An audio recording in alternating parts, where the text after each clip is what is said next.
আপনাদেরকে এমন কিছু দেখাতে যাচ্ছি যে আমি শিওর আপনারা এমন কিছু আগে কখনো দেখেননি। দেখতে পাচ্ছেন ভিডিওতে, এগুলো হচ্ছে পাথর। এগুলো সাধারণ পাথর যেগুলো মানে ঝর্ণা বা আশেপাশে পাওয়া যায়, কিন্তু এরকম পাথর পাওয়া যায়।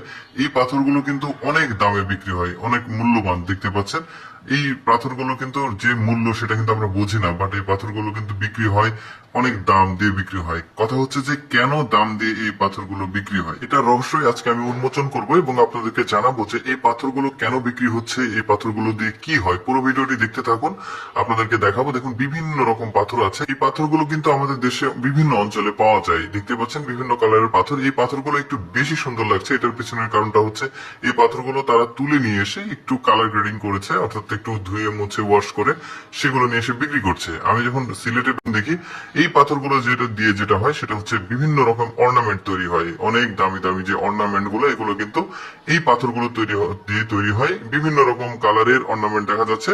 যেই রকম পাথরের কালার হবে ঠিক সেই রকম অর্নামেন্ট গুলো হবে। দেখতে পাচ্ছেন মেয়েদের জুয়েলারিস তৈরি করা যায়, আর অনেক কিছু তৈরি করা যায়। আর এগুলো কিন্তু অনেক দামি হয়।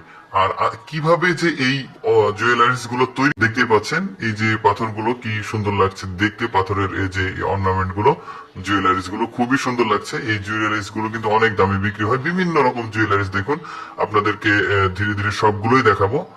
দেখতে পাচ্ছেন কি সুন্দর লাগছে দেখতে।